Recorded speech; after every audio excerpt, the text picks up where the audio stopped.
oak flakes here, and you put them in, and they all find the shortest distance to it. Now, are they smart? No, they're not smart. They're running up a gradient just like a bacteria and a sperm does. Amazing ability to read a gradient. Now, is it all gradient? No, that's part of it. There's a lot more to this than that. And the ants do the same thing, and they E.O. Wilson. And this is what it blew me from day one. If we can't explain this with water, and you can talk all day about the temperature falling through the clouds, but I tell you, to see 40 inches of snow in Baltimore and realize no two of those snowflakes was the same. But guess what? If it catches a certain surface, it's called hoarfrost. And we won't go into the beautiful pictures. They come far more similar under that, the overall picture. And so here we are. Here's looking down the barrel of the DNA. Here's the 10 nucleotides around the double helix. This is that teeny weeny head-tail connector. This is the 18 things that Ken has per turn of his thing. And here's some enzymes like glutamine synthetase. And there's a whole bunch of these. And these things are the molecular dynamics. When you look at these things, are out of sight. They're experts in this room on this. And then here's the snowflake. And here's the E. coli. I don't know. By my right arm, it's a very which my left. But there is no danger of you putting anything in that's going to make an eye grow on the side of my head, or this arm pick up 6 fingers. And so then others were able to paint chromosomes, and they found they have domains to them inside the interface nucleus. But now you can see the real chromosomes. And when they did that, here's Tom Kramer out of Germany. And this is what it looks like, and then he uses a computer and flattens it into one plane, and here's the 1 through 23 chromosomes, and the X and the Y here. 1 through 22, then has the XY. And so what you're seeing here is that this is highly ordered. Now what makes this ordered? We're not sure. There's tons of work, and it's kind of been beaten down on chromatin structure in NIH on this. But here is the man who really turned me on, an Israeli scientist, Aron Kachowski, in 1962, spoke at Hopkins, out of the Weizmann Institute. And he's a biophysicist, and he walked in and says, life can be defined as an isothermal chemomechanical machine. When he said that, there was no cytoskeleton being seen in 1962. We had the EM, the electron microscope, almost 25 years before that. Nobody saw it because we set up a system and she couldn't see it all. And Gary Stein can give you all those stories from Penman and everybody. But anyway, he walked in and said, for this to do this is an information transfer system that is beyond belief. Let me just give you this real quick. If this was a real one of those chromosomes that Ken showed you, and I pulled the thread of the chromosome out, it would stretch a mile. Let me say that. Each of these chromosomes, if I took the thread, it would stretch a mile, and every 10 base pairs has got a turn in it. I mean, you can see the chemo. But this has centrioles, an incredible system. But the microtubules are even more amazing. Okay, so now, here they are, and remember, this is just 25 nanometers. And these can stretch way out, make neural tubes and do stuff. And they showed pictures of how these things organize. And how many cells interactions of enzymes are required with GDP to make this thing do this. So Ken, if you see, this is a chicken being made, actually looking through the thing. And O'Connor took a picture of a chicken being made by looking down through the thing. So if you get that.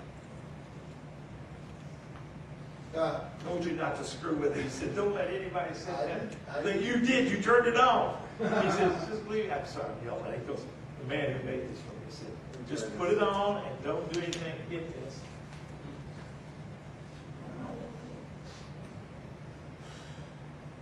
There it is. This is mitosis. This is inside a living chicken being made. And you can see the mitochondria coming across here. I mean, the chromosomes, and they undergo this incredible thing. And then they form sheets, they run around, and then they lock up and do origami's and stuff. And it makes the brain. This can actually make the eye and the spinal cord watching this go. Okay, let's go to one more. metastasis. Okay, next. All right. Mute that over there. Yeah, I'll hear this part out. He said that. If you want that way, so you have to put it that way.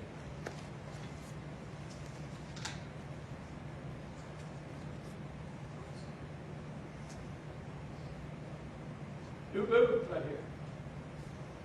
Now this is the other most amazing slide I've ever seen, besides the Anawekas part. This is if you paint with rat paint of the chromosome. They have 19 and X and Y. And these are the paints from a rat, painting the rat chromosome. It paints the same color every time for the same size, highly specific. But if you paint a human chromosome with the rat paint, this is what it looks like. Jeez. Wait a minute. In those 2 to the 40th power, there's a lot of rearrangement going on here. And how come this always paints the human like? And what if you take the human paint and paint the rat? Well, all the humans are red, blue, yellow, green. And this one's like this. It's all in the way we change the DNA at the chromosome level.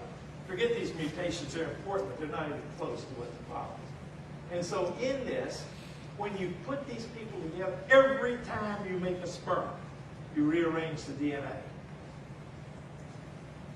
And so here's the sperm, and the DNA is in there. It's the same as it is in an egg. And Steve Ward worked that out. It's like a virus. We won't get into it.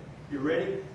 Every time a man's heart beats once, he makes 1,000 sperm. Let me repeat. Every time your heart beats once, you make 1,000 sperm. A woman drops an egg each month, 28 days. I mean, this is an incredible system of how you mix and match all this information. And so when you do that and you mix the DNA up in these germ cell of the man or the germ cell of the woman, then these homologous chromosomes come together and form this beautiful section. And it pairs homologous chromosome. It's called a synaptohemal complex. These loops are exactly the same size in a sperm and in your uterus. And they cross over the tracks. So here's what's happened. Here's the mother, here's the father, homologous chromosomes. And each time it pairs up. And then it makes one sperm and one egg.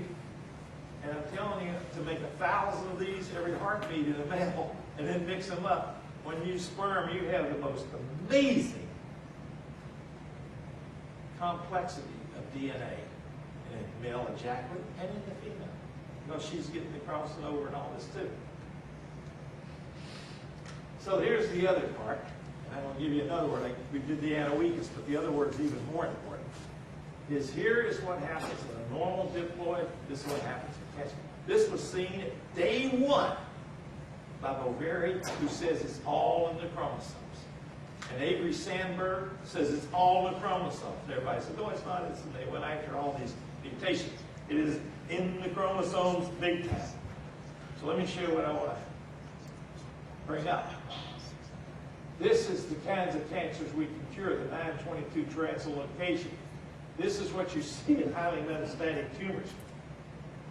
Now this is a word I want you to go meditate on a little later. I'm sorry I'm acting crazy up here, but I don't have any other choice.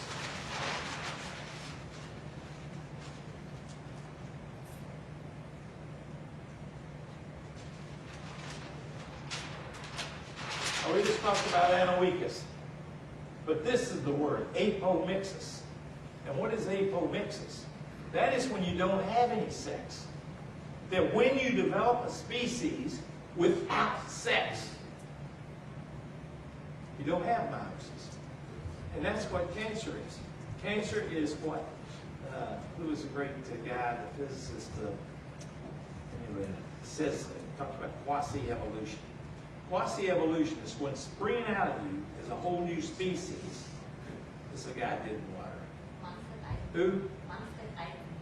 Yeah, Manfred Eichen.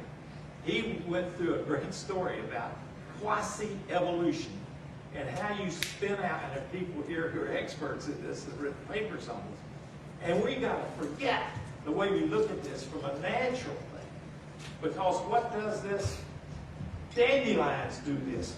They do not have sex. Now you go to the bumblebee, no, go look it up. The dandelion takes over your front yard, resistant to every drug you use, and does not mix its DNA the way we're taught. How does it do it? It uses polyploidy.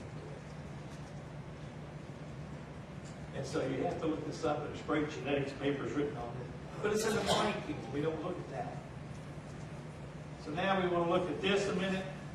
And this is some work that was done at Hopkins by Takaha. And here is what happens in one of the prostate cancer cells called LNCAP.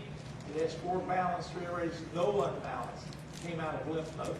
This is one from bone mass. And its PC3, it has no balance and 31 imbalanced. And we can switch that one to that with a special nuclear protein that hooks onto the DNA at the bottom of that loop. So when you say it's different in each cancer, this is out there and it's known. But what we didn't expect is how crazy it is.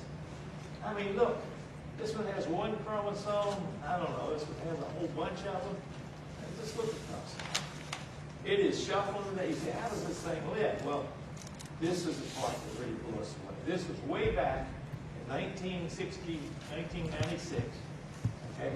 So it's 14, 15 years old, and they did warm autopsies.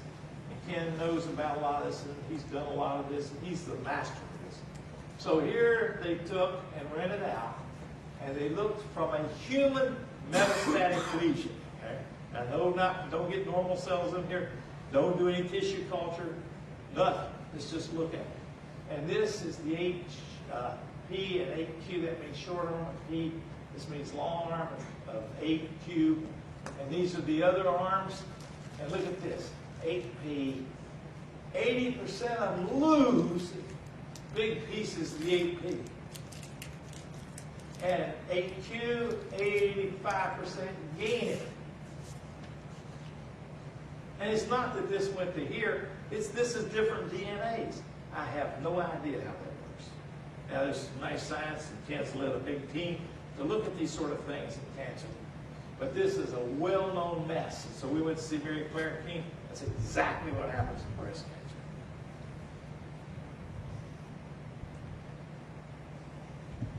And so how do you do? Well, you can puff chromosomes. This is old work where they heat lots of chromosomes. And Yetzimer is going to tell you how to try to take advantage of some of this stuff. Okay? But here's the part that really blew my away. If you look at these abnormal shaped nuclei, and you take the same cell and look at it 64 times, that's what the outline of the nucleus looks like. And this is what it looks like for a normal or low metastatic cell. These are crawling, doing the jitterbug. This is doing the minuet. We did Fourier analysis and can quantitatively express this in temporal and spatial harmonics. Published. And this is a normal cell. This is a cancer cell. This is doing the minuet. This is doing it. This will kill you, go right through you. This grows exactly the same rate as that does. And this is out of Weinberg's famous review. So a chicken virus can cause cancer. And Ralph's got the Nobel Prize in '66 for that. And he found there was a virus called the Ralph sarcoma virus. He infected it in normal cells. Boom, they start dancing. They look like that. And then he changes the temperature, and these go back to normal. Boom, this is temperature 4130. This is his piece of book. And then you change it back, it goes, you can go backwards and forwards and backwards and forwards. Jeez. So, here's what it's about. It's amazing that all this complexity could originate. And every molecule, this little girl is from supernova, everybody here knows this. But this little girl can run around, soaking this and soaking the Arabacters from the soil, and she's full of E. coli, and the whole system. She has more DNA in her bacteria growing in her, 30 different islands of bacteria in her mouth. And then her hair came from keratin, her fingernails. So did the feathers here. And so did the intermediate filaments. And lamin A, B, and C are keratins, intermediate filaments, that organize the way you think. But the real story is, remember all those little things running around on the DNA molecule? The pore complex is toroid, and it's doing that with about 80 proteins in it. Big channels are doing that. They're dancing like crazy. But we got to get out of here. But just remember,